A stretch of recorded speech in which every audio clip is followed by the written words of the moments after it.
Tuulivoimahankkeet tuovat taloudellisia etuja, työpaikkoja ja auttavat Suomea pääsemään ilmastotavoitteisiin sekä kasvattamaan uusiutuvalla energiatuotannolla Suomen omavaraisuutta. Hankekehitystyö on jatkuva prosessi. Yhden hankkeen kehitystyö kestää 3-5 vuotta. Työ alkaa aluetarkastelulla ja esiselvitysten teolla. Hankekehitys sisältää paljon sidosryhmätyöskentelyä ja hankkeen yhteensovittamista kunnan strategiaan.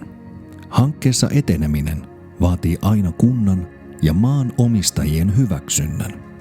Hankkeen osapuolien kanssa valitaan kaavakonsultti tekemään ympäristövaikutusten arviointia ja kaavoitusta.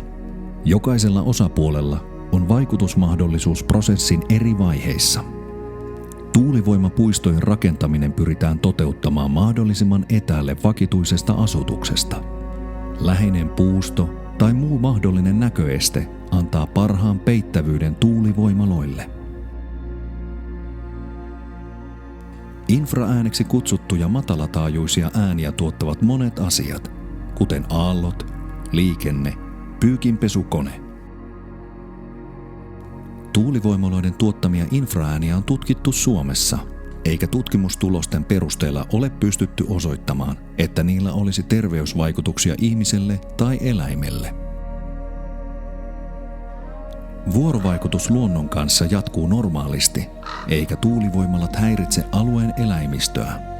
Luvitusprosessin aikana tutkitaan laajalti voimaloiden mahdolliset vaikutukset alueen linnustoon sekä riista- ja petoeläimiin. Metsästysalueella on sallittua normaalien lupakäytäntöjen mukaisesti.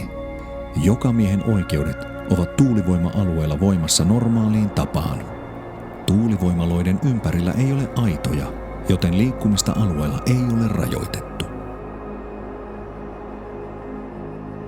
Voimalan perustuksen ja nostoalueen koko on tyypillisesti 1-2 hehtaaria voimalatyypistä riippuen. Puuston pituuskasvua ei ole tarve rajoittaa ja metsänhoitoa voidaan harjoittaa normaalisti.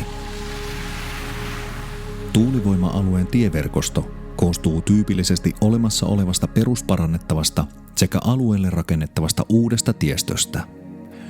Maakaapelit sijoitetaan pääsääntöisesti tiestön yhteyteen. Tuulivoimatoimijan on päästävä kulkemaan alueella ympäri vuoden, joten talvikunnossapidosta myös huolehditaan. Toimija vastaa tuulivoimalan kiinteistöverosta koko sen elinkaaren ajan. Tuulivoimahankkeella on positiivinen merkitys kuntataloudelle kiinteistöverotuoton kautta.